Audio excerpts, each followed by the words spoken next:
Aduh, Kang. Kang.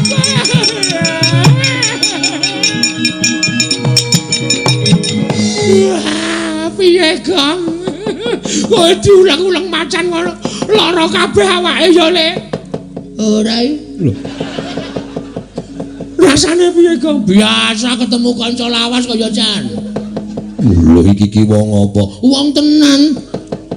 Diganake ora sambat babar blas. Salar sambat jar ngopo? Aku nek sambat ya ora ana sing nulung. Tiwas sambat. Ora ana sing peduli karo aku. Perih Lah panus maning jajalan. Malah semune kowe ngruda peksa karo aku mbok saut, mbok gawa mabur nganti tekan pertapan kene. Kowe pendhita ingkang ora ngerti unggah-ungguh, ora ngerti tata krama ya. Ing atase aku Putra Nalendra kowe ora nyembah lawan aku, malah semune dak sia karo Narasoma. Ha nek pancen kowe iki pendhita Digdaya, pendhita ampuh, kowe pengen boyong karo aku aja mbok saut kaya ngono, nanging adu atos sing balung uleting kulit. Kowe apa aku sing menang? Dijajal apa piye?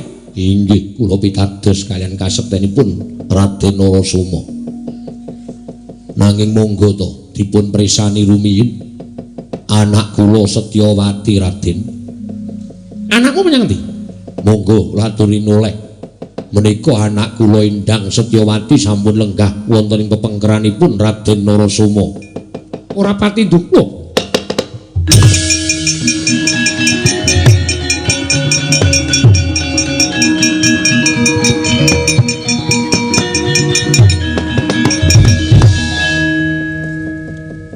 Iki anakmu Penemban? Inggih. Wola.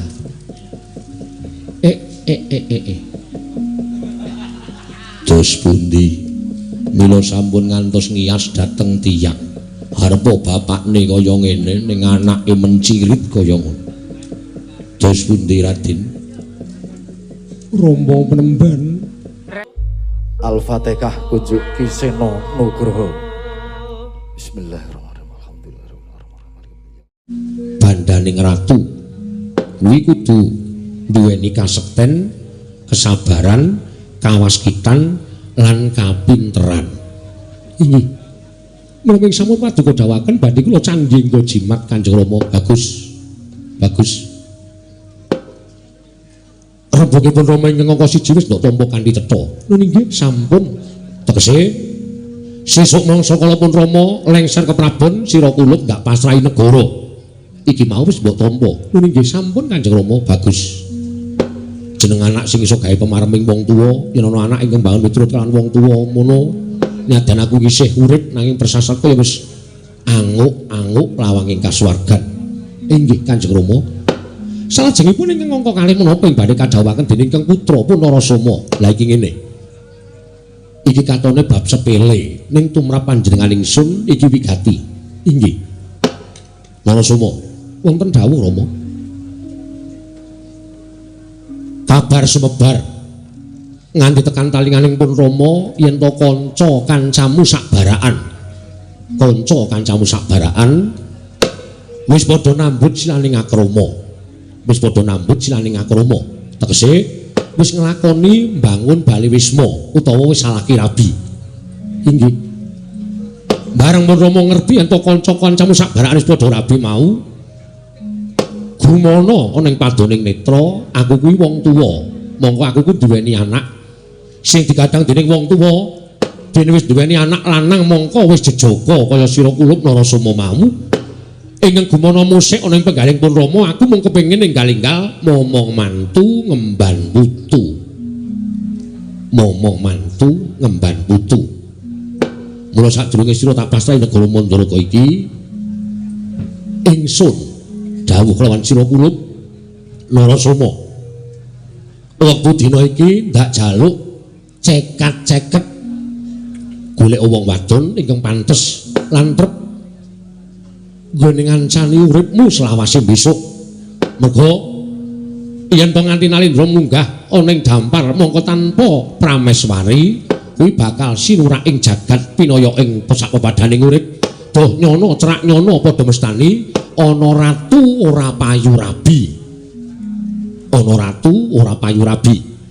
Kanggo nyumpel rasaning para kawula ingkang kaya mengkono mau mula sadurunge sira tak pasahi negara Mandaraka Narasoma turut ana kekarepaning wong tuwa.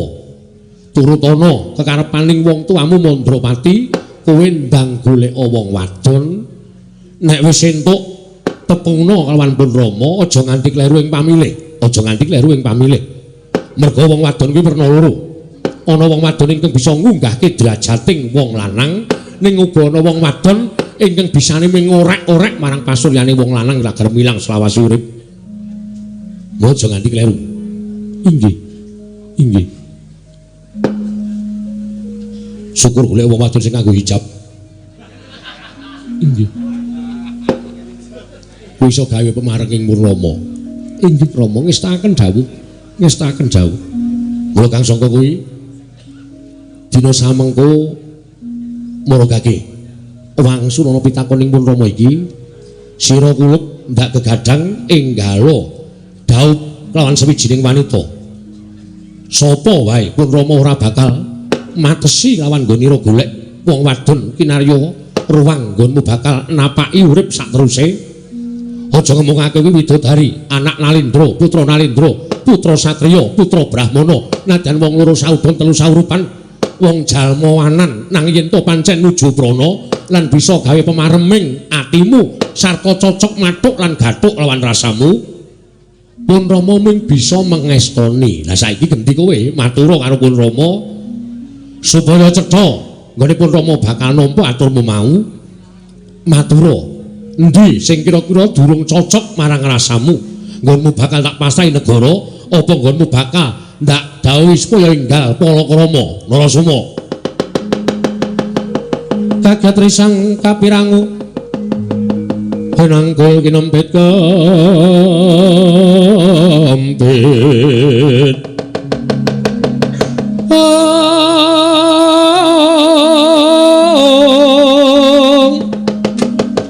sang reknaning bawana ya tukang walang ati ya si tukang kudu kering ya si tukang ana sing tias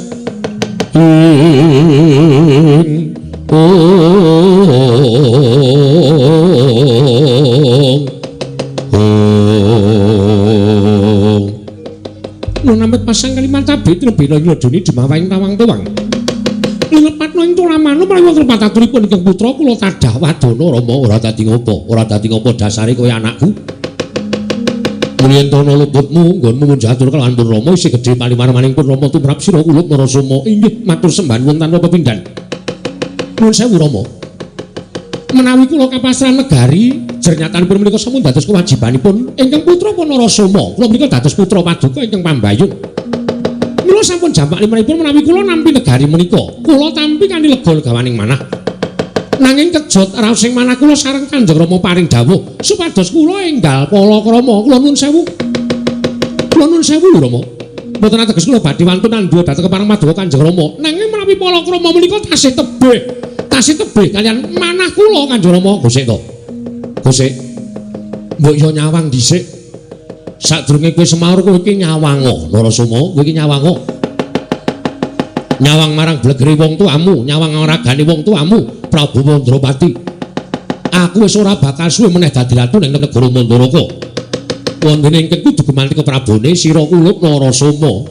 Sadurunge kowe munggah dadi ratu ning Mandaraka, marata kowe ndang Palakrama matur sembah nuwun tanpa pepindhan dene Kanjeng Rama paring dawuh mengaten. Nanging nuwun sewu mboten ateges kula mbadal dhateng dawuhipun Kanjeng Rama menawi bab Palakrama menika tasih tebih. Kok adoh piye to ya? Mbok ya diawe dicerake. Kok adoh piye? Kowe iki wis jejaka lho Narasoma. Kowe iki wis jejaka. Kowe iki pantes gandeng kalawan suwi-suwi prameswari ing besok bakal njajari lenggahmu ning negara Mandaraka. Inggih, namung nuwun sewu. Tiang rabi menika mboten sepele lho Rama. Lho kok ora sepele piye? Tiang bangun Bale Wisma, tiang lampahi Palakrama menika mboten sepele. Nyibaratipun keplok kedah tangan kalih. Keplok kedah tangan kalih. Menawi keplok menika namung setunggal. Menawi keplok menika namung setunggal, menika mboten badhe saged sae kawontenanipun. Mila bab menika kula kedah pilih-pilih langkung rumiyin wondene pilih-pilih menika wekdalipun mboten saged sak cepetipun Kanjeng Rama menika damanci waktu ingkang dangu. Seta. Kowe kok wangsulan ngerweteh kaya ngono karo wong tuamu to? Olehmu wangsulan kok le nganti kaya mengkono. Aku tak takon karo kowe. Aku sapa? Panjenengan tiyang sepuh kula. Panjenengan Rama Prabu Mandropati. Lah gini ngerti. Anane kowe urip ning jagat iki mergo aku minangka sudarmamu. Lah kok dadi saiki kowe malah wani karo wong tuamu. Kowe malah sajae wani karo wong tuamu aku. Mboten ana geswantun. Mboten ana gesan duwa. Kula namung badhe matur sejatosipun Kanjeng Rama bilih kula dereng saged mangon bale wisma. Narasoma, kowe gelem apa ora takon Balakrama? Iya, yen papunten dereng saged Kanjeng Rama. Kok durung iso piye? Kudu iso. Nuwun papunten dereng saged Kanjeng Rama.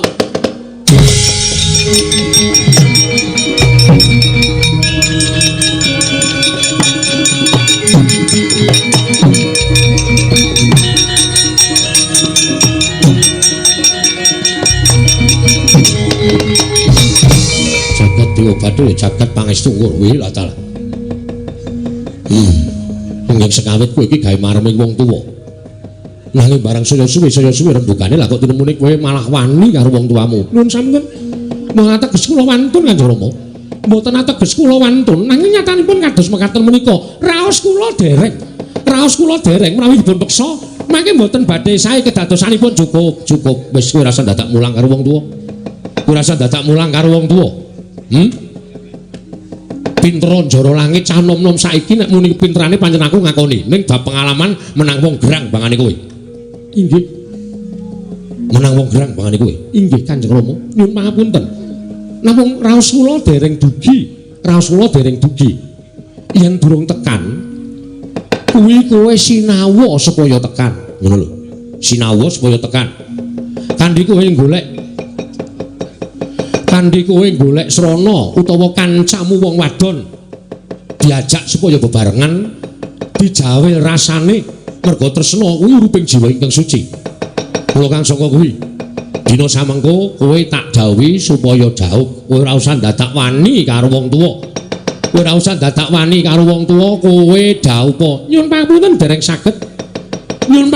saged. Narasoma, wonten dawuh. Kowe wani karo aku? Nggih, mboten Kanjeng Rama. Kowe wani karo wong tuwa? Mboten Kanjeng Rama. Nek ora wani manuta, nyuwun pangapunten mboten saged menawi bab Balakrama menika mboten saged. Kula tasih kepengin piyambakan gesang wonten ing alam padang menika. Tegese kowe ora gatekake marang dawuhe wong tuwa. Tegese kowe ora gatekake marang yuswane ramamu Mandropati. Kowe leleh luweh marang kahananing Mandropati.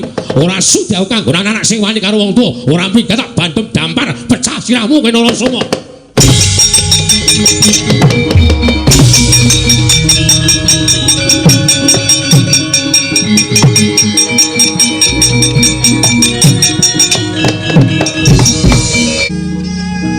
Ate wonten dawuh sinun. Kaya ngapa rasane atiku? Narasoma. Kuwi anakku sing tak gadhang-gadhang. Bisa gawe pemareming wong tuwa. Ning nyatane badal kaya jaran ucul. Aku ki wis tuwa.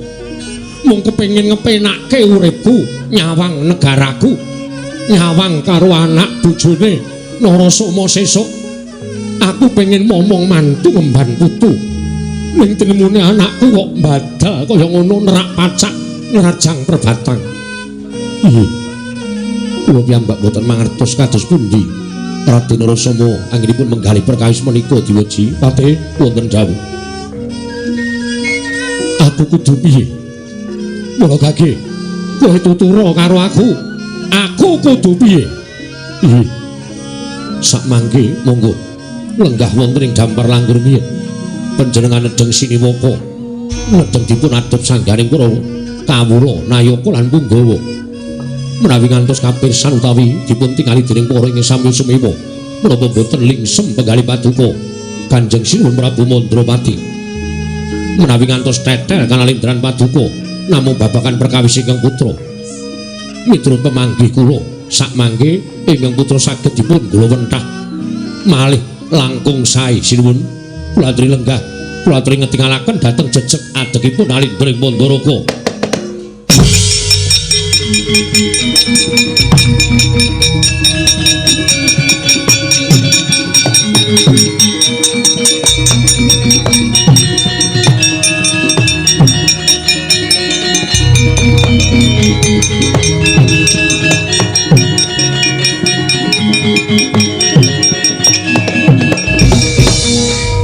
Dewa Bathara jagat pangestu Ngoro mati wonten timbalan ing adhaw wektu dina iki aja nganti wedi kangelan susulen tungkanen Sinarasoma pareng paduka jan bali marang negara Mandaraka lamun Narasoma wangkal ora gelem bali marang negara Mandaraka mangsa bareng tak paringi Purbawasesa nggone bakal gawe srana supaya Narasoma gelem bali marang negara Mandaraka kawula ngestaken dawuh yen pamit madal pasilan sing ati-ati aja kaya bocah cilik babar pisan bubarno kang padha sipa jeneng ingsun kundur kedaton kawula nyuwun pamit madal pasilan Sinuwun kaya wis ora ana dawuh maneh Patih purna gatining pananggilan salsa kundur kedaton jeluk saking dampar ketara kinapit gambaran gading kadhiraken sanggaring peromban cedi manggung ketanggung Joko Paloro inggih sami ngampil patraning Prabon gawe setengah saking Mandra tindak nyosri Nararata katiron saking Mandra kaya gumebyar candrane alah ya jagat Dewa Bathara ya jagat pangestu Ngoro lah kok ora malah duwe sasmita apa-apa aku ora ngimpi apa-apa malah nampa duka saka Kanjeng Rama Mandrawati ingkang sekawit banget kepenak pangandikane tak rungokake yen to Narasoma bakal entuk kanugrahan ya kuwi negara ing Madras lah kok jebul kabul kawusanane ming supaya aku enggal palakrama mongko aku durung seneng nambut saning akrama uripku isih merdika, uripku isih kepengin ijen. Ning Kanjeng Rama sajae kok ngoyak kelawan ingkang ya kuwi aku Sinarasoma supaya enggal palakrama. Mongko ora ana pangrasaku, ora ana suaraku utawa aturku sing nyocok penggali Kanjeng Rama. Lah kok duka yayasinipik nganti mentala nundung kelawan aku. Ya. Apa dikira aku ora iso urip yen to lunga saka negara Mandaraka? Nuwun sewu Kanjeng Rama, mboten teges kula badhe wantun kaliyan paduka Kanjeng Rama Prabu Mandrawati. Namung jejeripun putra sampun nampi dawuh kula mboten badhe ambadal dawuhipun Kanjeng Rama. Badhe sapura-pura lampah kula duka mangke dumugi pundi? Lan kawontenanipun ingkang putra kados menapa? Kula pasrahaken dhateng murbeng jagat kemawon Kanjeng Rama. Kula nyuwun pamit.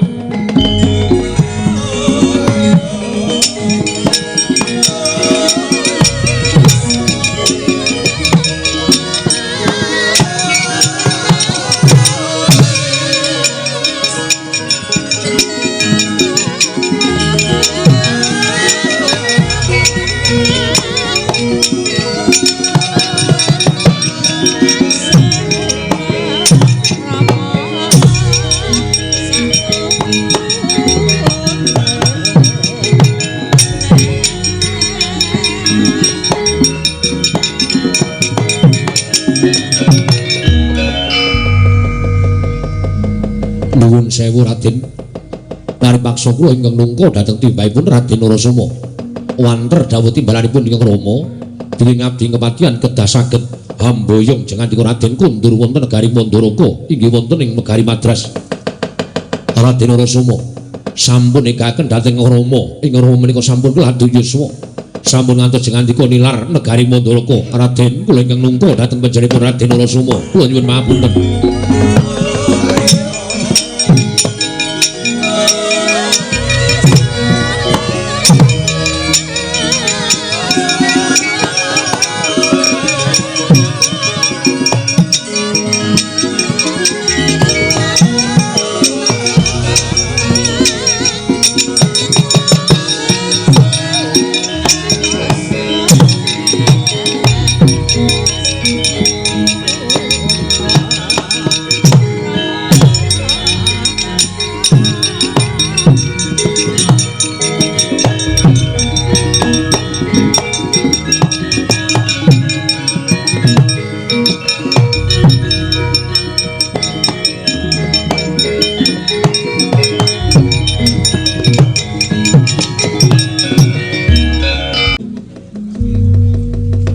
Mangling Siwa Patih. Ih, kasinggihan mekaten Raden, kula ngemerpeki dhateng jengandika Raden. Ana apa Patih? Apa pancen diutus dening Kanjeng Rama? Apa pancen kersaning Siwa Patih pribadi? Yen mampun. Raden Narasoma badhe tindak dhateng pundi? Patih, wonten dawuh. Ora usah dadak ngambali pengendikane Kanjeng Rama, mestine wae Patih mireng.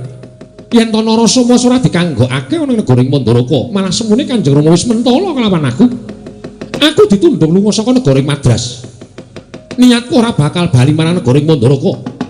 Gandeng Kanjeng Rama wis mentala, bakal tak lakoni uripku tanpa mapan ana negara Mandaraka. Waduh. Menawi jenengan andika Raden menika mentala kados mekaten, ibu kados menapa risak ing penggalipun Kanjeng Rama. Inggih menika punden kula Prabu Mandrapati. Nyatanipun kula kinten pengendikanipun ingkang Rama menika mboten lair batos. Lho, ora lair batin kepiye? Tiyang sepuh menika menawi duka adat saben sok mekaten. Kula caosi prisa Raden. Nalika panjenengan minglar saking negari Mandaraka, tumunten ingkang Rama nangis muwun krana getun ngedalaken dawuh ing kados mekaten menika kala wau. Menika kinaro pratandha bilih ingkang Rama menika mboten lair batos anggenipun nundung jengandika Raden Narasoma. Siwa Patih wonten dawuh. Getun tiba mburi iki wis akeh banget pirangane lan akeh banget lupiane utawa contone. Mula sing jeneng wong tuwa wajib tinuwa tuwa lan tinuwi-tuwi kuwi sak pengendikane kudu dipenggalih, aja ngawu gawar ngawur. Luwih-luwih Kanjeng Rama kuwi nalindra ingkang wis keladuk yuswa. Mestine wis tuwa ndahar gempalaning jagat legiasi ning kahanan lan wis ngerti marang kahanane panjenengane dhewe. Mula yen ana perkara kuwi wajibe dibeta nganggo nalar sing ganep digelar lan digulung. Aja nganti keseluruh dalan sing kleru. Pangendikane Kanjeng Rama wis paring dawuh. Yen to aku ora nindakake dawuh Kanjeng Rama, doh nyono, cerak nyono, padha mestani yen to Nalendra Mandaraka Prabu Mandrapati kuwi ucape blendra-blendre kaya banyu tumumpang godhong senthik. Ora kena dipercaya dening para kawulane. Mula kinaya njunjung derajating wong tuwa. Nadyan aku putra kudu ninggalake kamukten kadonyan derajat pangkat negara Mandaraka. Tak lakoni mergo aku njunjung marang asmaning wong tuaku. Waduh, kula jengaten Raden. Lho, mestine kudu kaya ngono sing tak lakoni. Nyuwun pangapunten. Samika ngaten kemawon. Cekak aos. Kula kadhawuhan dening Kang Rama, mboyong Raden Narasoma kundur dhateng negari Mandaraka. Kadhawuhan Kanjeng Rama, mboyong aku kundur ing Mandaraka. Kasinggihan mekaten. Saiki ngene. Genti tak takoni. Panjenengan badhe nyuwun paring dawuh menapa? Yen aku gelem, tegesipun panjenengan tasih tresna dhateng tiyang sepuh.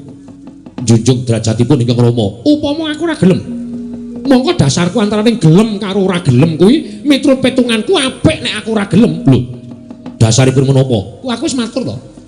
Nek aku gelem bali marang negara Mandaraka, mongko akeh kawula sing ngerti baliku mau didhawuhi dening Kanjeng Rama. Mengko akeh para kawula sing padha mestani Ratu Mandaraka Prabu Mandrapati kuwi mencla-mencle guneme. Wis dawuh karo Narasoma supaya minggat kok. Kongkonan patihe supaya mboyong Narasoma, apa ora jeneng ratu sing blendra-blendre. Ning yen aku lunga saka negara Mandaraka, tegese aku njunjung derajating wong tuwa sabda Brahmana Raja, ngendika sepisan ora kena wala-wali kaya Krisna tumaming brancang seta. Ngerti? Inggih, janipun leres. Lah, nek wis bener kono bali kowe. Siwa Patih ngrangkanana wong tuaku sing apik-apik. Apa pekarepane kudu kowe iso ngladeni Wa Patih. Nuwun pamunten. Dawuhipun Kanjeng Rama menika menawi jengandika boten kersa kundur kula kinan ngrudha paripeksa. Lho. Kok sik to?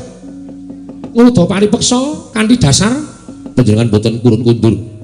Ngrudha paripeksa tegese piye? Kula kedah meksa dhateng panjenenganipun Raden Narasoma. Arep jajal Narasoma kowe? Iya. Wa Patih arep jajal Narasoma. Nek pancen Wa Patih kepengin jajal putra Mandaraka putraning Prabu Mandrapati, ayo aja ndodok kaya wadon pepinjungan. Ngadeka jejeg padha karo Narasoma. Jojo muntap lirik netap buka wae asinipe netra kocak ngundar andir. Oh, nuwun sewu Raden, tak jabel basaku. Diwasaku mbasani wet karo sampeyan ning nyatane wong tuwa kaya Patih kaya ngene iki mung dianggep dadi wong dolanan. Lho, aku ora nganggep kowe dolanan, Wa Patih. Neng aku mung matur karo Wa Patih nek pancen jajal karo Narasoma. Ayo, neng kene ditemtokke. Yen menang Wa Patih, aku boyongan ning Mandaraka. Nanging yen aku sing menang, nuwun sewu lho. Yen to aku gawe wiranging wong tuwa, ndak aturi tata-tata. Aku yang bakal ngerangket Raden Narasoma. Monggo, Wapatih, tak ladeni sagedhengmu leganing atiku.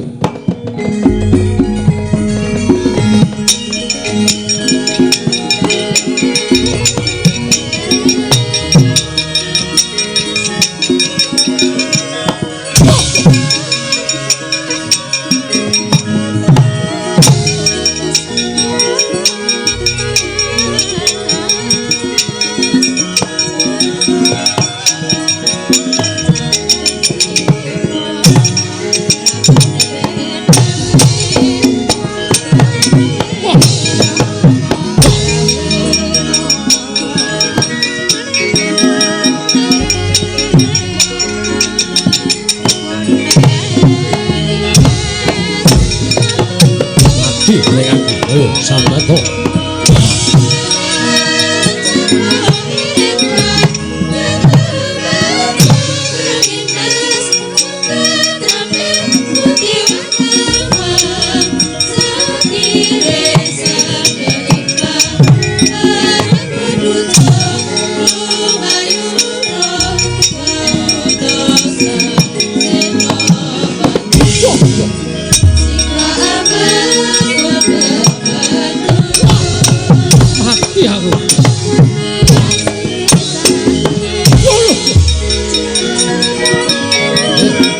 aja mundur lho Patih.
Nuwun sewu, Nggih.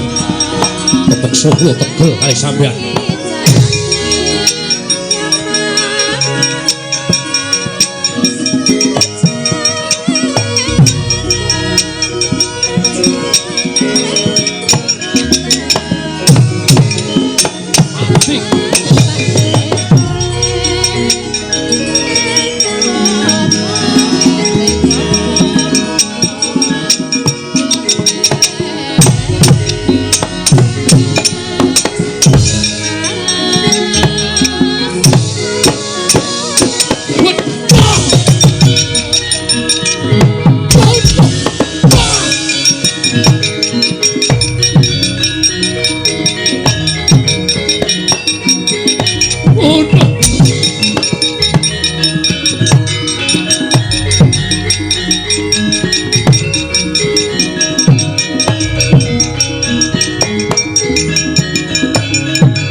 Raden, kula ngakuni keunggulan sampeyan Raden.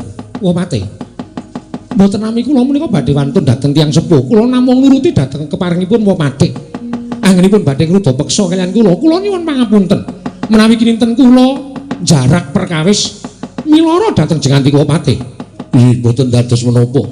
Mboten dados menapa Raden, malah sak mangke ingkang Wah Bombong dene Paduka Raden Narasoma sampun nggadahi kekiyatan ing kados mekaten. Kula titip Rama Prabu Mandrawati. Bab perkawis kula pinasran negari mangke gampil, tuwin sak mangke kula kadhawuhan palakrama menika ugi gampil. Mangke menawi sampun ganep petanganipun manahipun Narasoma, kula janji wangsul kula dhateng negari Mandaraka, kula sampun boyong putri Wapatih, kula nyuwun pamit.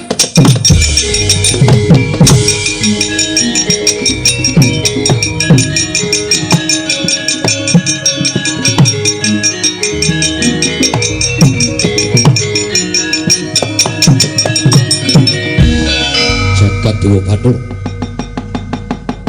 atos kaya watu kekarepaning Anggil Narasoma. Ya, nggih, kula tiyang semua namung nderek memuji. Kula nderek memuji dhateng ngersanipun tat kamun wengdan mugi-mugi menapa ing sampun paduka ngendikaaken sageta numusi satemah damel bombong Kang Rama Prabu Mandrawati. Kundur jengan dika Raden kula antu-antu samangke dados semban kula sak lengseripun ingkang Rama Prabu Mandrawati Raden Narasoma.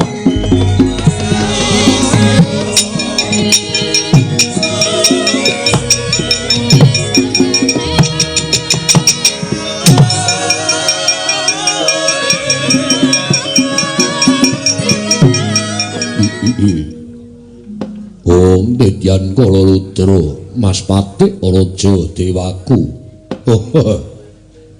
Anakku nggih, anakku wong ayu.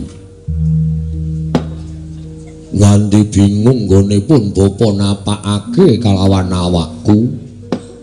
Nggonmu tansah duwe sloga ingkang beda kalawan adat ingkang wis. Pendak-pendak kowe metu saka pesanggrahan. Saka pertapan lidang ana ing tamaning pertapan kaya ana sing mbok oyak, kaya ana sing mbok goleki. Nganti slagamu beda kelawan adat ingkang wis. Setyawati, Pujawati, apa sing mbok goleki lan karepmu piye, gegayuhamu apa? Gandeng kowe isih duwe wong tuwa. Aja sok ngiwakake marang wong tuamu, matura. Apa ingkang mbok singetake ana ing ceceking rasamu? Gage, kowe prasaja karo bapakmu aku Bagaspati. Setyawati. Nuwun sewu Kanjeng Rama Pramban. Estunipun anggen kula ngrungkepi dhateng pepada paduka menika lingsem dhateng awak kula piyambak. Mboten namung jengandika ingkang boten saged ninggahaken dhateng panjenengan nanging kula ugi bingung napakaken dhateng awak kula piyambak Rama Pramban. Lho, kok ngono wangsulamu? Para satata ingkang prayoga aja mbebundheti astaning wong tuwa. Lenggah sing prayoga dina inggih ngestakaken dawuh. Kaya aja selak, kaya aja ngapusi. Wong tuwa kuwi luwih ngerti tinimbangane sapa wae. Jer kowe anakku, rasamu nedeng kodeng, rasamu lagi bingung kenganglangan bingleng. Disababake ana bab ingkang mbok penggalih sarta ingkang mbok petung. Mula jaba yen pancen kowe duwe penjaluk, waton bapakmu iso mituruti penjalukmu apa bakal tak sembadani. Wirang kelawan wong-wong kiwa tengen ana ing pertapan ngarga belah. Yen to Bagaspati ora bisa nuruti karepe anakku wadon Setyawati. Rama Pramban, sawetawis kula badhe munjuk atur. Ya, kowe arep matur apa? Estunipun manah kula kabebidung dingin pasumpenan Rama Pramban. Oh, lah dalah. Titiyoni gandayani puspa tajem. Wancine dhewe-dhewe. Adat saben impen sing bakal nemahi kuwi yen to wanci jam 2 nganti tekaning gagat esuk. Winastan puspa tajem utawa kadoro dasih wancine ngimpen nalika semanten kula guragapan saking anggen kula tilem menika sampun kapireng kluruk ing jago wonten ing Brangwetan. Tegese wancine kadoro dasih kasinggihan mekaten Kanjeng Rama. Jroning ngimpen kowe ngimpi apa? Rama Pramban salebet ing pasumpenan nalika semanten kula menika pitepangan kaliyan satunggiling satriya saking nagari Madras inggih Mandaraka ingkang namipun Raden Narasoma. Salebet ing pasumpenan bebasanipun keplok sampun tangan kalih. Nalika semanten kekalihipun inggih kula tuwin Raden Narasoma sampun prasapa nedya sebaya mukti sebaya mati. Yo, Tumunten nalika semanten kula nglilir saking anggen kula tilem. Dumadakan sepi samun suwung. Boten wonten lenggahing Raden Narasoma. Rama Penemban, wiwit dinten menika menapa ingkang kula tingali kadidene citranipun Raden Narasoma. Kados anggen kula ledang wonten tengahing taman. Menika kados Raden Narasoma singidan ing antraning sekar-sekar ingkang kinembong saklebeting tetamanan menika Rama. Tumuli kula mlajar kadidene tiyang bingung angupaya dhateng weteng manah kula. Rama Penemban, mbok menawi raos menika sampun boten saged dipun singitaken, jenyatanipun kula sampun wantun waloka dhateng jengandika Rama Penemban. Ingkang mekaten Rama Penemban, menawi Rama Penemban tasih kepingin nyumurupi ingkang putrapun Setyawati menika seger kewarasan mapan wonten ing pertapan ngarga belah, mugi paduka Rama Penemban kersa madosaken jejantunging manah kula inggih menika pun Raden Narasoma. Rama Penemban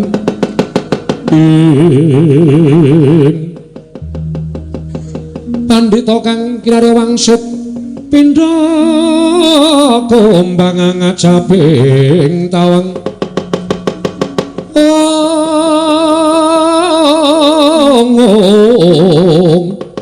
susah angin ngendi gone latala wong detyan kala lutra Mas Patik Raja Dewaku larak tenan to ora bakal bisa goroh karo wong tuamu. Nyatane ana sing mbok delikke lan mbok gembol ana jroning atimu. Lah bener antamaning penggaling pun Rama yen to anakku wadon lagi kaprawasa marang rusaning rasa tresna. Ngandi kowe matur kelawan pun Rama yen to wis ketemu karo sawijining satriya kang aran Raden Narasoma atmajaning nalindring Mandaraka. Oh Setyawati, kabagianmu ya kabagianing pun Rama. Yen to nganti kowe nandhang susah, aku ya ngrasakake ora kepenak nggonku nglakoni urip. Mula apa sing dadi penjalukmu mesti bakal tak udaneni sarta bakal tak sembadani. Setyawati, tunggunen sawetara wektu tak golekane sing jeneng Raden Narasoma tak boyonge marang pertapan ngarga belah. Yen to pancen Raden Narasoma iki mengko kersa rawuh ning ngarga belah, yen ngono pancen mesti jodohmu kowe bakal dhaup karo putri utawa putra negara ing Madras. Nanging yen to pun Rama ora iso nemokake Raden Narasoma, Cahayu kowe aja gelo rasamu. Jagat iki digelar ora mung sak godhong kelor, wong lanang piye wae akeh. Mula kang sangka kuwi, dina iki aku njaluk pamit. Tunggunen pertapan ngarga belah sawetara wektu pun Rama tak budal ngupaya Raden Narasoma. Rama kundur paduka Kanjeng Rama Penemban. Ora nganti Raden Narasoma nyuwun pangapura ateges panjenengan sampun wentala nyumurupi kesangsayaning gesangipun Setyawati. Aja ngono. Menungsa diwenehake budidaya ning garis sing pesthi gumantung marang purbaning dat kang murwengdat. Wis, aja walang ati rasamu tunggunen sawetara. Aku tak budal golek Raden Narasoma. Sembah kula ingkang gumiring jengkar paduka Rama Penemban. Yo, Setyawati.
ora nyono babar pisan jebul kaya ngene abote wong sing duwe anak wadon.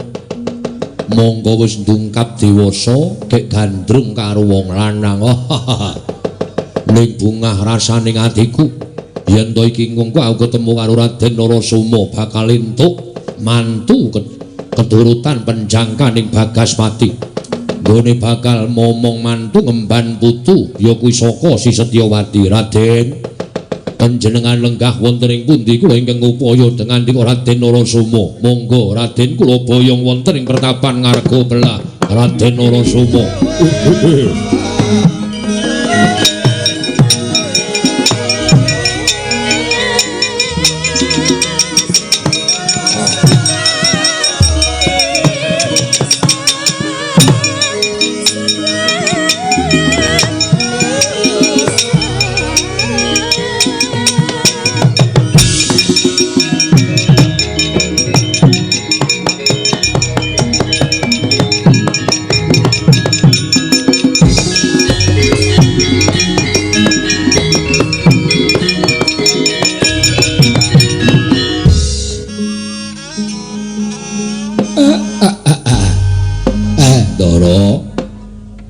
Napa to Gus?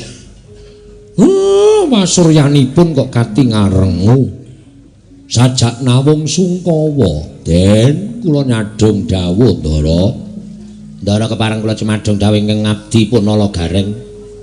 Gus enten apa kok sungkawa Ndara Pandhu? Enten apa Ndara kok sungkawa Gus? Kakang Semar. Dalem rumangsa Rudra penggalihku bingung mergo pepinginan ingkang tan bangkit bisa kasembadan. Mangke riyen. Tembung sampean kok kaya ngoten. Gus, monggo. Napa to sing dipenggalih? Nek dikeparengake Semar cemadhong dawuh, kula nyadhong timbalanipun Ndara Pandhu. Nek menika mboten kepareng kababar dhateng abdipun Semar, inggih sampun. Kula jejering namung Panakawan. Nek mboten dipun keparengaken mangertos, kula namung nderek kersa jengandika Ndara kemawon keparengipun badhe kados pundi. Pantuk pepuntaning tekad Kakang Semar, aku nedya nyuwun dawuhing jawata ingkang ngerti marang legetaning ati menungsa. Mula kang sangka kuwi jroning alas kene aku pengin nglakoni tapa brata. Semar, aku tunggunen Panakawan. Kowe do krungu ora? Daramu nglakoni tapa brata supaya entuk wenganing Gusti, wenganing dewa. Kowe kandha nunggu. Kowe krungu to, Semar? Aku tak tapa kowe turu. Krungu ora? Krungu ora? Aku ki wis tuwa nek mripate kon melek ora kuat. Kowe do tunggu aku tak turu.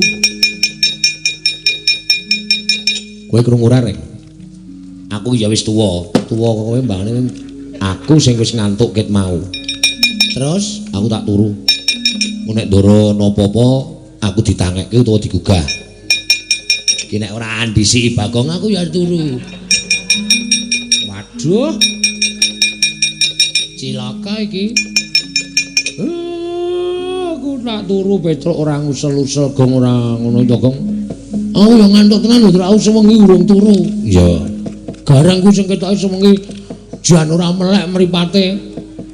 Aku iki ya ning alas dhewe ya suwe-suwe wedi lho, Tru. Iki ge alase petenge rajak mak kaya ngene iki alas gawat kliwat wingit kepati satu mara satu mati jalma mara mule mung kariaran, Tru. Wah.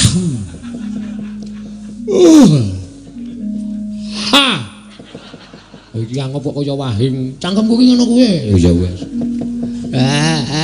Truk. Mbok ya omong-omongan kene iki wae jagongan rembug apa ta apa? Ora turu kaya ngene gah aku, Truk. Ngantuk aku, Reng. Tenan aku kesel banget aku minggu kerja bakti. Senin kerja bakti meneh. Selasa kerja bakti meneh. Apa ora kesel awake? Aku kesel tenan, Reng. Kowe melek engko gentenan. Tak turu 2 jam kowe dek turu. Aku ora ngejawab Gong, ayo ngrembug apa ta apa Gong kemajuaning desa. Kok kaslak ndasmu lho, Reng. Wis arep merem aku majak omong wae ora. Lah aku kancane sapa iki nek ana apa-apa ngrekoso uripku rene. Utawan tata kate wis raya.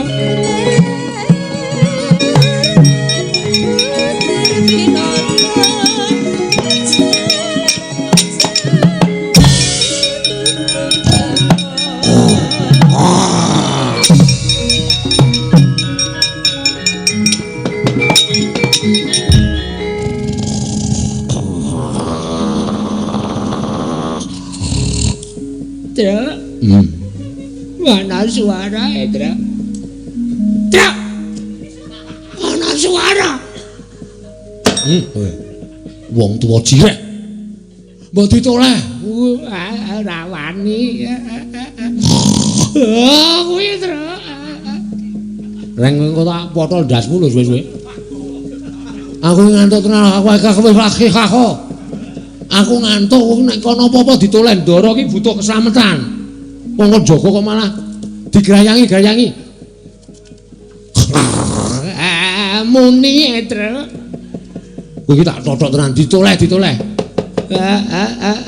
Dilakon tenan iki.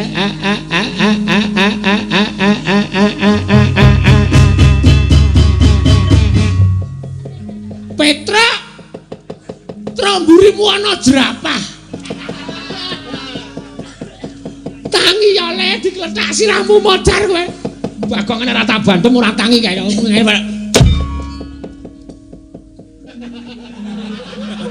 Manusia macam apa kowe? Ana wong tuwa dibandem. Bagong nole-ale. Napa ora apa-apa kok. Cajiri sirahmu rada medhon. Ngene, heeh. Wis gak noleh. Wah. Selamat datang. Oh ya wis ketok ya ini. Petra digugah, Reng. Ya dibantem kae undang-undang. Oh tak antil jerahe tenan. Ana wong turu kok diganggu senengane ora.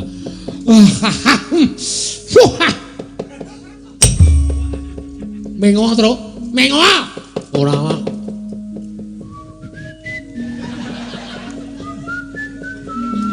Kae bapak digugah kae ndak dibrakot bokonge kelong marah iso edang-edang kae kok.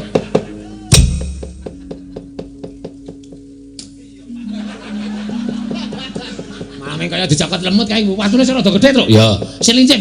Ya. Sampeyan niku topo kok naboki? Lho, kae malah karo Ndara Pandhu sing nyeneni karo. Topo sing serius. Topo kok naboki bokong? Wo demet ki. Noleo, Pak, noleo.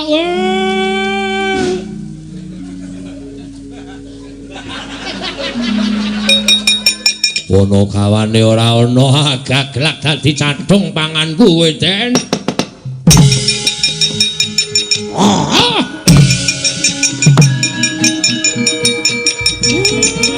Piye nole?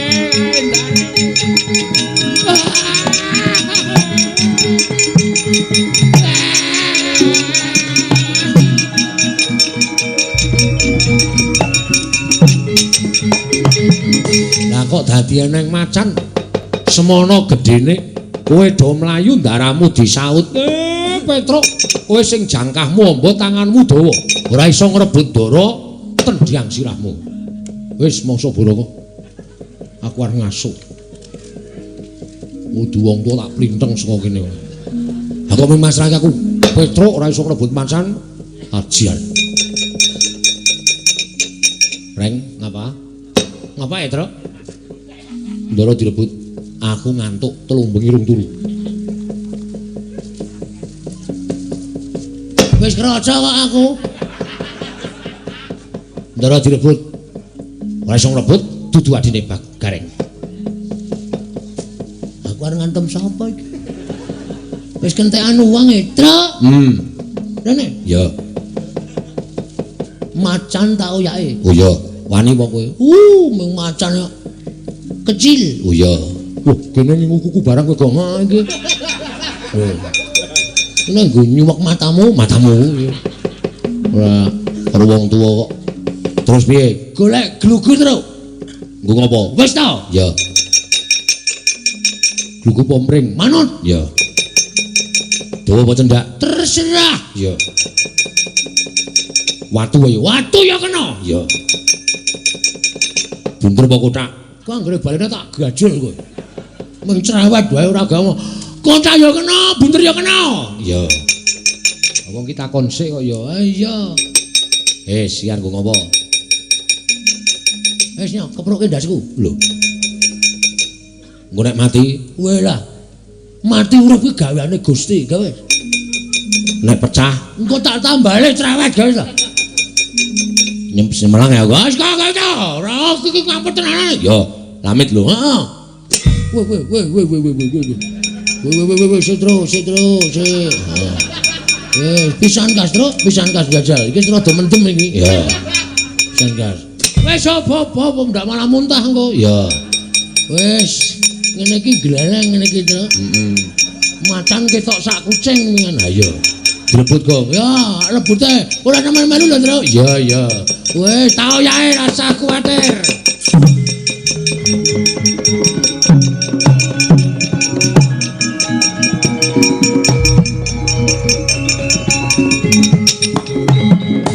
Kok balik kok? Keseseken. Oh iya. Duk.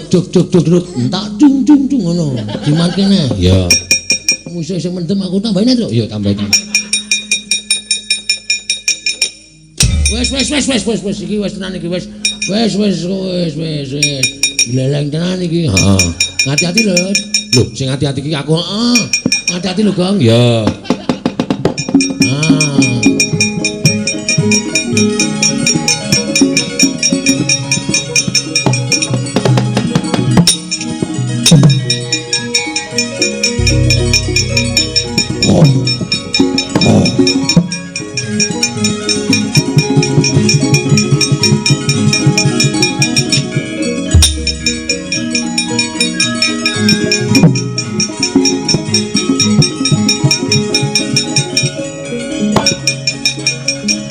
Asem ora kene.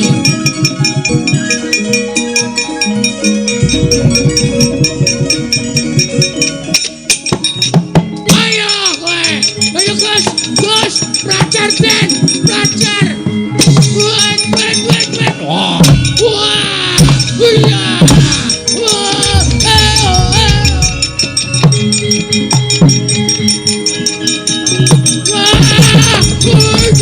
Sabar. Ora tanya. Wah. Oh, ladala. Wela, macane iso berbicara. Yo, aku iso omong. Sopo iki wong kendel banget? Aku. Alon bae. Ayo mah aku ayo. Nah, ngene iki penak numpak kok gedabikan. Numpak ki dinikmati. Tenang ngene iki lho lah. Sopo kowe? Hah? Sopo? Aku wae. Renaldi. Randeng aku Bagong. Bagong. Heeh. Kowe sapa? Sardula Seta. Waduh. Serem. Sardula Seta. Kowe arep mangan bendaraku. Aku ngelik. Aku golek pangan. Kowe kok numpak karo aku. Mangan sing numpak. Aku macan kok tok tumpaki. Aku kena numpak sak-sake kok. Sapa sing gelem tak tumpaki nek aku. Aja edan. Tenan ora edan. Medun. Meduna. Wegah aku lagi sedela kaya kon medun iki ngopo ya? Meduna. Ora medun tak uncalke tak kipatke. Kowe kuntal ketatap watu sirahmu pecah tak pangan. Wis panganan wae. Wis aku dasare urip ya jelek. Menggo permainan gareng ro Petro. Wis patenan wae ora masalah aku.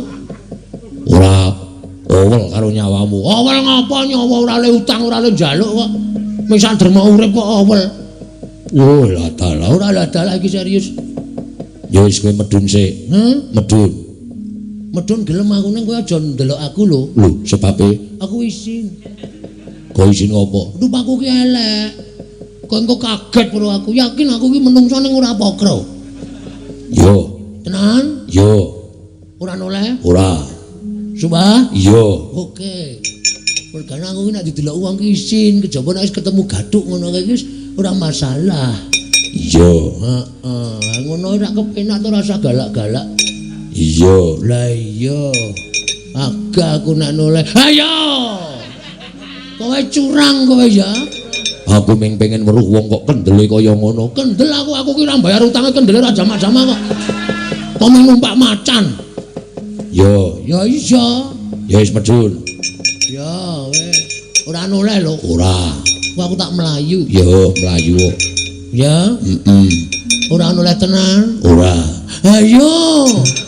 Aku kira ngopo-ngopo. Wis aku tak nang kene wae, Can. Males aku medun.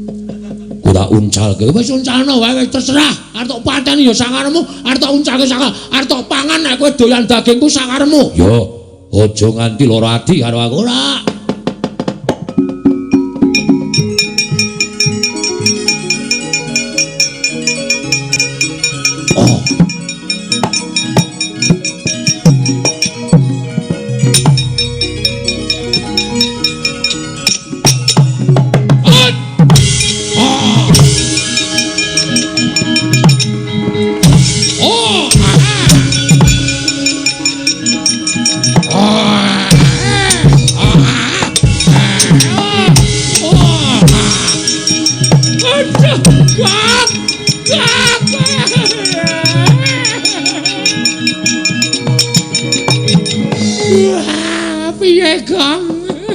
Kowe diulang-ulang macan ngono. Lara kabeh awake ya, Le. Ora lho. Rasane piye, Gong? Biasa ketemu kanca lawas kaya Can. Lho iki ki wong apa? Wong tenan. Dikenekke ora sambat babar blas. Salar sambat ya ngopo? Aku nek sambat ya ora ana sing nulungi. Tiwas sambat. Ora ana sing peduli karo aku. Truk. Perih, Truk. Tulungi, Truk. Macan, ora ngaculke adikku tak bacok sirahmu, bacon, ora wedi. Ora wedi, Gong. Dilingkis. Lingkis dasmu, ora wedi dibano. Ora wedi, Gong. Dibendo. Tak bendo sirahmu, ora wedi dibano. Ora wedi, Gong. Kowe nek anu nengno wae, Truk. Men modar. Kowe iki niat nulungi cerewet wae. Kenyih cangkemmu. Wah, ngerti basa kenyih barang ora. Tiban mati kowe dibano. Engko nek tak bacok macane nglombo mlayu ya, Gong. Oke. Siap-siap. Heeh. Mati dening aku. Ayo, Gong. Arung siap apa ya? Oleh bacok ki ngandani dadi aku wis siap. Ya. Ayo, Gong. Alah. Lagi arep toto-toto. Bola bali terus. Ya, mudiar kowe. Mudiar.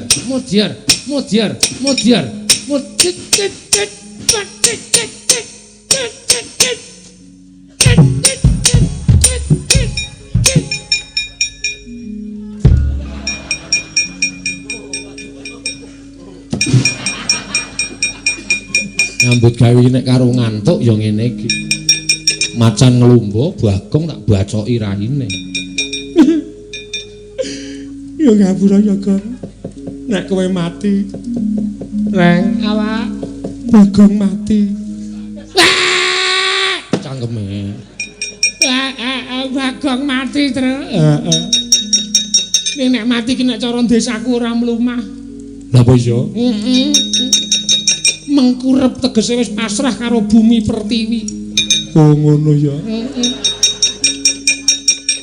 Kaya nek mati nek Piye, Rek? mati tenan. Buktine Mengkurep. nek cara nggon aku wong mati ki ora mengkurep, Lah ngapa? tengok-tengok. Kuwi tegese wis ikhlas ninggal keluargane. Apa iya? Wah, mati tenan, Truk. Buktine Tengok-tengok saiki. Nek cara nggonku ki nek mati ora ming tengok-tengok ning karo omong-omongan. Bukti nek mayit pancen wis lila lahir batin ninggal ragane. Wis tau weruh ana mayit dememeng, heeh. Antil mencelat kowe. Ya diem terus. Ya. Ra urung jaluk ya diem ora.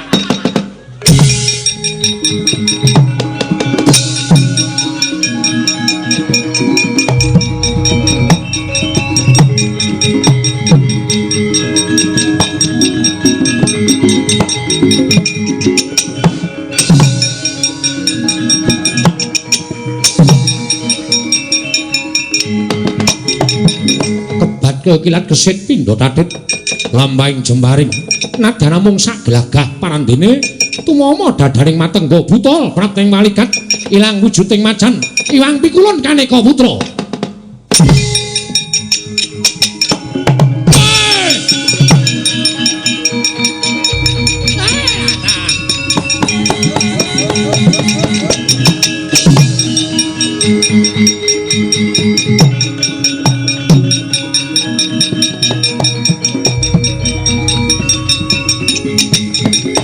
Alukon lagune nglekas kita linuting kidung kadung kadereng momong memangun manah rahayu werkencang warudaya pak pong bobol kali cobe sapa sing gawe Pandu kita aja kaget apa nuwun ingkang dadi macan mau sayekti dinuta dening Sang Hyang Jagat Giri Pratingkah ya Sang Hyang Jatimurti kinan dawuh kelawan jeneng kita netepi kelawan sumpah prasetya kita kelawan putri yang Mandura dina samengko sumurupa ngger agahan prapta negara Mandura kita wis diarep-arep kelawan pancangan kita ya kuwi Dewi Prita ya Dewi Kunti Talibrata Pandu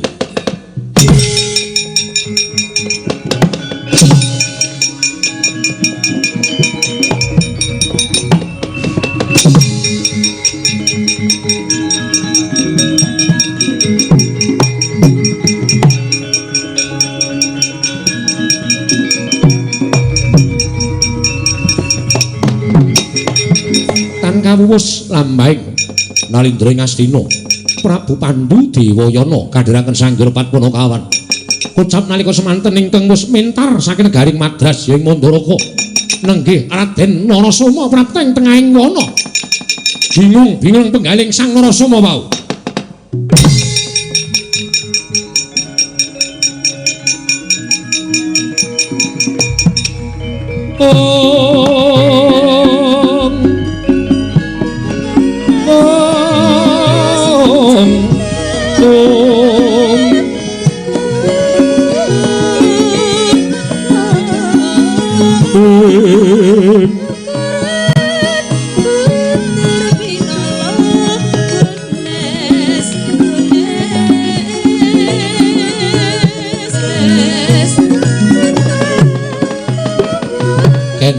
sak ngadeping Mandira Ageng Sang Narasoma Atma Jendring Mandaraka atmajaning Prabu Mandradwipa ya Sang Mandrawati kodheng sukane nggalih Sang Narasoma nalika semanten paran marga ngarsa tinempuh bawane kodheng jroning nggalih Sang Narasoma mila kendel datan mobah datan musik ing cipta pasrah marang panguwasaning dat kang murwing dat dereng dangunya sawetawis lenggah Sang Narasoma dadak sakoling mangke regemeng minyak kang mendung tumiyup saking Dirgantara lenggih Sang Tapa Begawan Bagaspati mulatana satriya kendel wonten madyaning wana sigra tumiyup saking Dirgantara akarya kagiat Sang Narasoma wau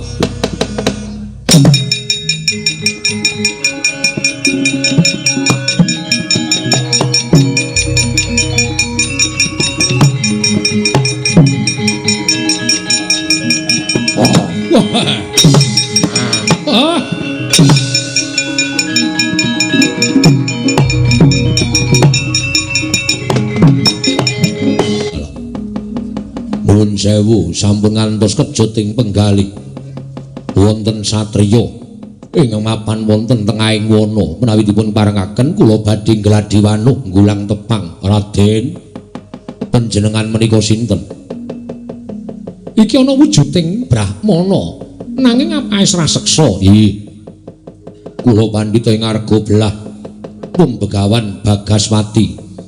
Begawan Bagaspati kasinggihan panjenengan sinten Raden? Yen kowe takon karo aku putra ing Mandara Katmajaning Prabu Mandrawati. Aku Raden Narasoma. Raden Narasoma.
Sumupang Wangaruna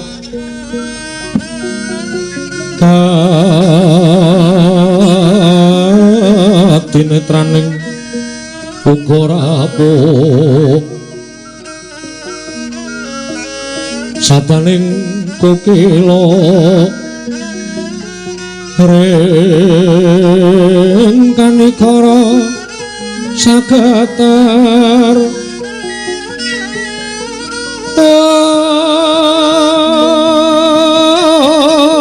kene donga nengkung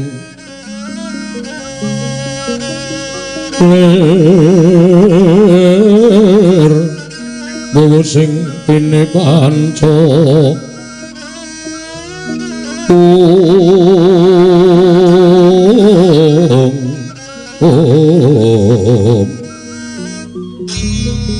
Pepetoking ayam wana mrak manguwaking pagakan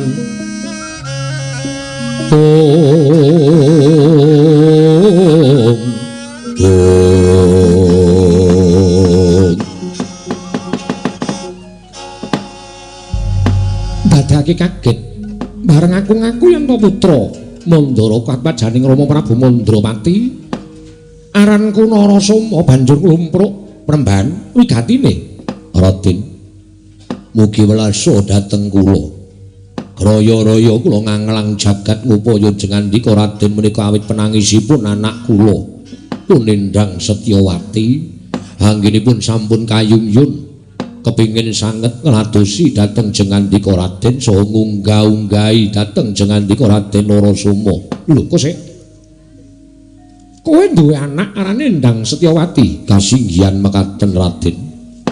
Lah terus kula dipun tangisi anak kula supados ngupaya jengandika Raden samangke kepasang yugya katuju ing dene sampun pinanggih wonten ing mriki mugi suka lilaning penggalih jengandika Raden kula boyong wonten ing pertapan ngarga belah supados pinanggih kan anak kula pun Setyawati lan kersa nampi paswitanipun anak kula pun Setyawati Raden nyatangening kalanggihan aglar pandan moncar dinon lir kegonang surem soro tetan padang kasoran pacaring purnama ing kegono dasare mangsa katiga penemban apa kira-kira kowe ora iso mawas marang kahananing Narasoma aku kuwi lagi sedih aku kuwi lagi napakake uripku kepiye carane nggonku urip lunga saka negara Mandaraka merga ditundung dening wong tuaku. Lah kok kowe ngawu gawar ngawur ucapmu? Teko-teko kowe pasrah anakmu Endang Setyawati mongko aku durung tau tepung karo anakmu. Durung tau ngerti pasuryane anakmu iki kaya ngopo. Selagine bapakne wae wujud buta, lah apa meneh anake? Aku putra Nalendra. Putra Nalendra ing Mandaraka anake Prabu Mandrawati. Lah kok ming nampa anake pendhita, mongko pendhita buta kaya kowe iki Apa kira-kira pantes lantrep minangka jatru kamaning Narasoma? Wah, ladalah.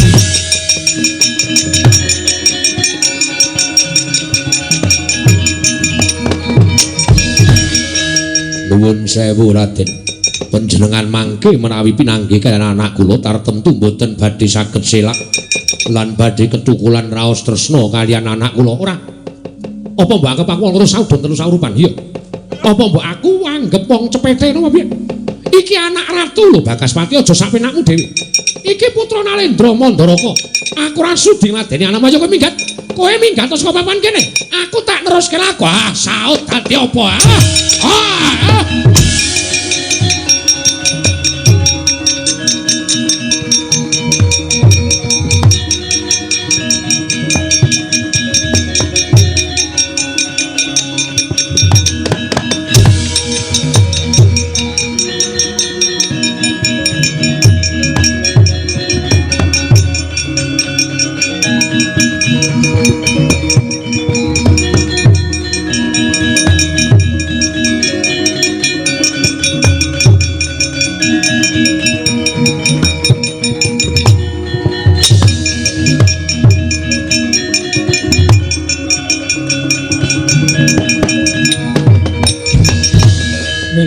Maning jajalanet malah semune kowe ngruda peksa karo aku mbok saut mbok gawa mabur nganti tekan pertapan kene kowe pendhita ingkang ora ngerti unggah-ungguh ingkang ora ngerti tata krama ya ing atase aku putra Nalendra ora nyembah lawan aku malah semune dak sia karo Narasoma ha nek pancen kowe iki pendhita Digdaya pendhita ampuh kowe pengen mboyong karo aku aja mbok saut kaya ngono nanging adu atos sing balung kuleting kulit kowe apa aku sing menang dijajal apa piye? Inggih, kula pitados kalian kasektenipun Raden Narasoma. Nanging monggo to dipun presani rumiyin anak kula Setyawati Raden. Anakmu menyang ndi? Monggo laturi noleh.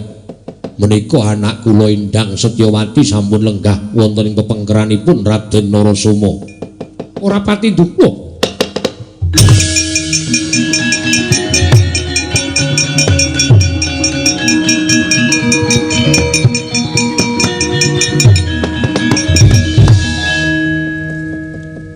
Iki anakmu penemban? Inggih.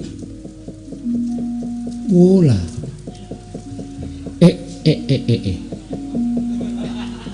Dos pundi? Mila sampun ngantos ngiyas dhateng tiyang.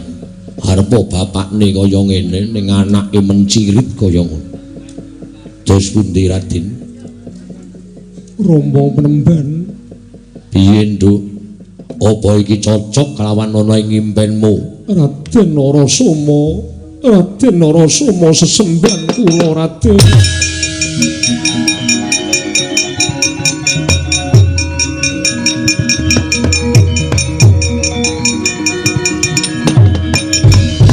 Jagat Dewa Bathara jagat pangestu ngara. Aranmu Endang Setyawati kasinggihan mekaten. Ngantos karaya-raya kula nyuwun tulung dhateng tiyang sepuh kula.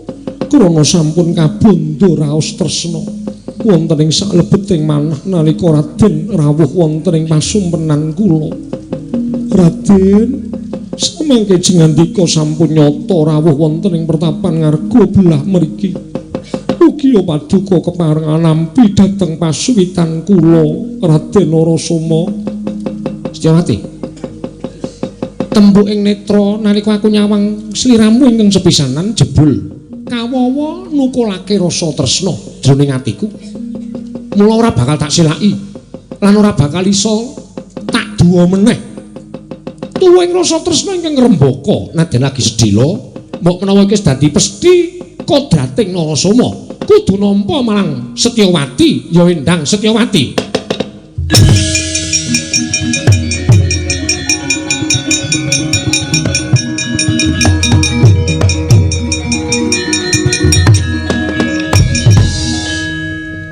Menawi sampun gambuh, menawi sampun mathuk Raden, kula tiyang sepuh namung jumurung ndederek.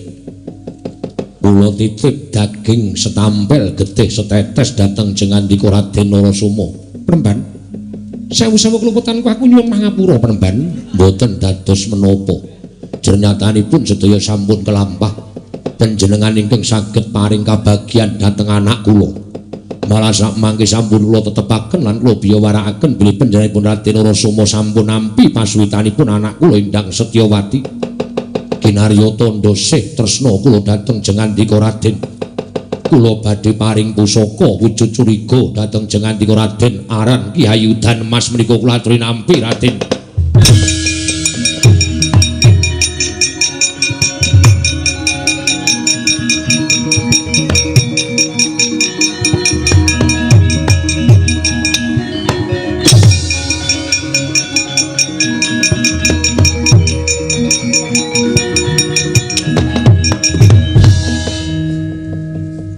Ingkang tanpa pepindhan dene sak mangke kula sampun saged nuruti dhateng krenteking manah kula Raden. Nalika aku lunga saka negara Mandaraka didhawuhi Kanjeng Rama supaya rabi. Mongko aku jane isih kepengin dhewe. Ora ana wong wadon ingkang keduga iso ngrubahake bebeteng jiwa kasatriyaning Narasoma.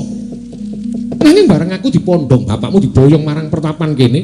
Tumuli weruh kelawan sira Yayi Setyawati ya Endang Setyawati. Lah kok jebul lah dalah ora kuwasa ngampah marang hardaning rasa tresna wekasan aku nampa marang pasuwitanmu bungah kantan apa upama. Dene aku dina samengko wis bakal entuk jodho ya entuk tetimbangan ingkang bakal tak kanthi mukti ngawibawa Nyakrawati mbau bendha ana ing negara Mandaraka. Ya mung ngene Setyawati. Inggih. Bareng aku kelingan Kanjeng Rama paring dawuh kalawan aku supaya didhawuhi supaya dawuh utawa duwe sisian. Inggih.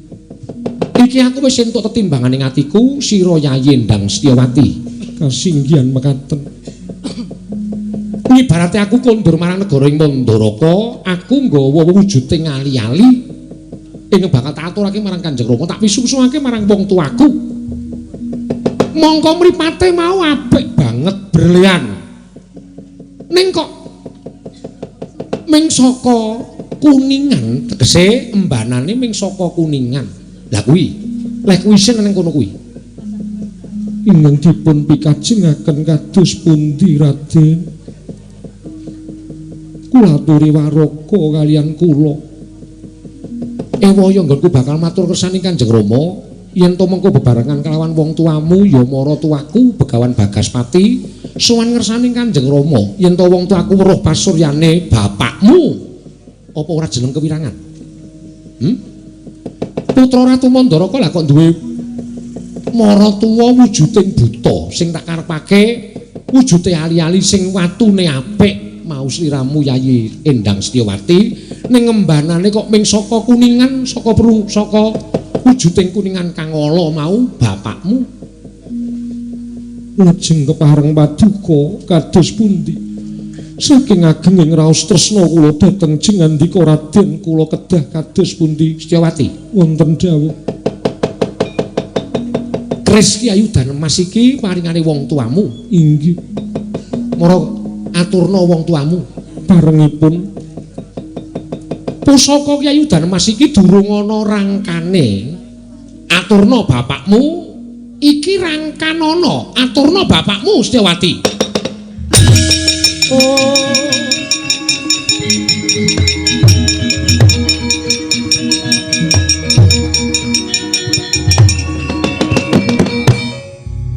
Tanggaping gati Sang Setyawati. Nalika semanten mulat ingkang ngraka ngedalaken pusaka Ki Ayudan Mas paringane Sang Begawan Bagaspati. Kanthi paring pangandikan sumados madosaken warangka. Wis tanggap kersaning Sang Narasoma parandene wahaya ing batos Sang Setyawati paran marga ngarsa linambahan bawane agenging rasa tresna kalawan ingkang raga miwah tresnane kalawan ingkang Rama parandene mangke nadyan grayah hastane anyandak curiga Ki Ayudan Mas binaya ngersane ingkang Rama Sang Bagaspati nggih Sang Endang Setyawati wau.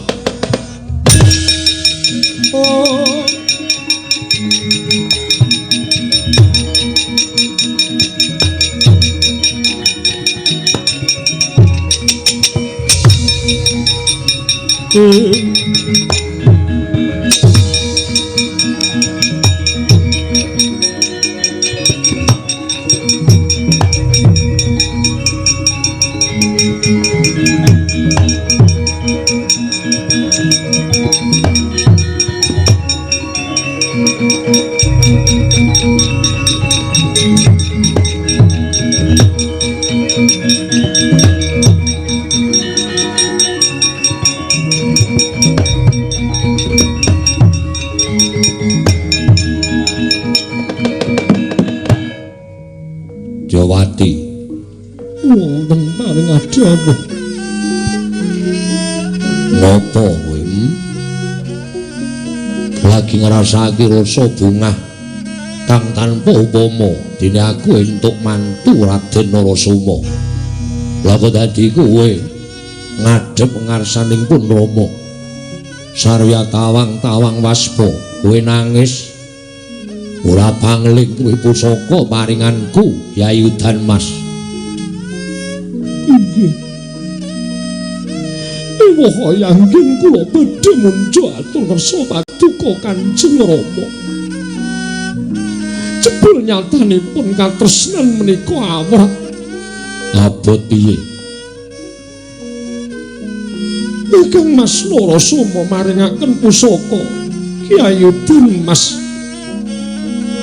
Dawuh kaliyan ingkang putra pun Setyawati kinen munjuk atur ngersa paduka Kanjeng Rama tumuli dipun padosaken warangka Kang Mas Narasoma paring dawuh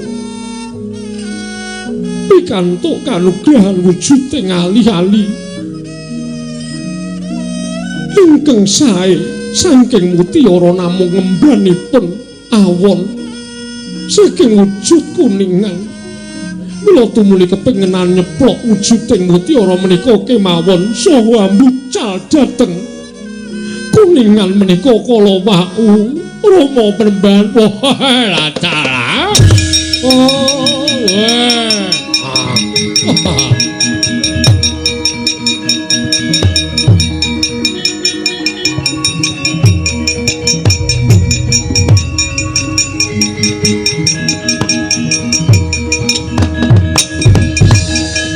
ya aku wis tanggap kelawan karepe bojomu Jawati abot-abote wong tuwa sing duwe rasa tresna karo anake aku ngerti yen bojomu isin duwe mara tuwa wujuding buta lan kepengin nyingkirake aku sarana nganggo dasar sarta ngaling-aling kelawan anakku wedok Setyawati Cahayu iki tandha rasa tresna wong tuamu marang anak ingkang ora bakal kowe lali selawase urip. Ndara rungokno kang dadi dawuhku nggih. Rungokno. Bapakmu ki wis tuwa. Wis wareg mangan gempalaning jagat legiasining kahanan. Aku mendhita sing tak goleki ming mati kanthi sampurna. Mbok menawa dewa wis paring dalan srana iki bapakmu kudu tekaning pati. Yo kamuktene anakku sing tak tresnani arep tak tomboki nganggo nyawane wong tuamu. Setyawati kene keris kuwi tak jaluk. Nuwun pangapunten kula mboten saged mentala. Aja kaya ngono. Yen kowe ora mentala tegese kowe bakal kelangan bojo Narasoma ingkang bakal ngayomi kowe selawase urip ben marem atine ben seneng pikire merga ora duwe mara tuwa buta kaya aku sing wigati kowe seneng atimu sing wigati uripmu kebak ing kabagyan nadyan kuku nganggo tombok nyawane bapakmu aku ora apa-apa Setyawati. Kados pundi anggen kula badhe nglampahi Kanjeng Rama. Wis kaki aja kesuwen Galuh nek nganti ora mbok tindakke bojomu mrene Setyawati. Bojomu mrene mengko yen nganti ora tok lakoni kowe bakal nampa duka saka bojomu. Oh.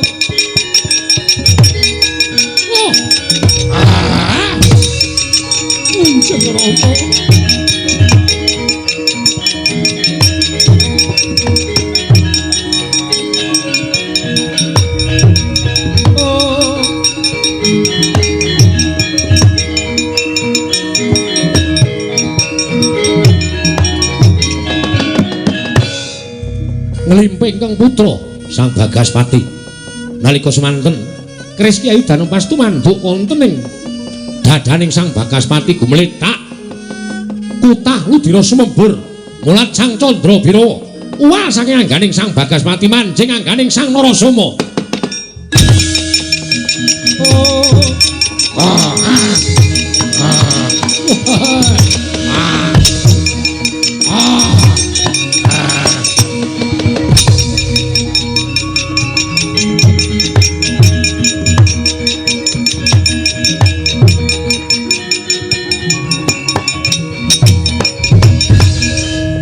Narasoma mantuku cah bagus. Aku ora bakal gelo nemoni lelakon sing kaya ngene. Panjen kabeh wis dadi niating bapakmu Bagaspati. Ya mung aku titip getih setampel utawa getih setetes daging setampel marang kowe. Ayo mono anakku. Kowe tak enteni ana ing bukur pengarip-arip. Mangsa kala wis nekani aku kudu bareng munggah swarga karo kowe nggir cah bagus Narasoma.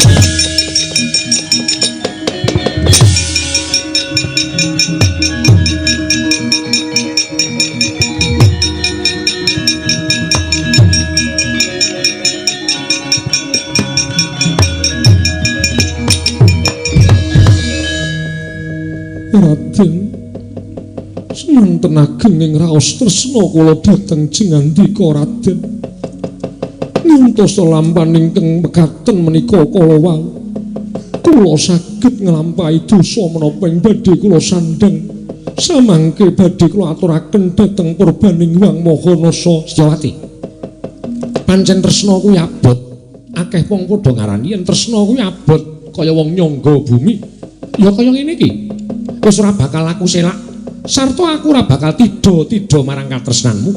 Wiwit dina iki kowe winengku dening Raden Narasoma nganti sak puputing umurku besok. Aku janji Setyawati.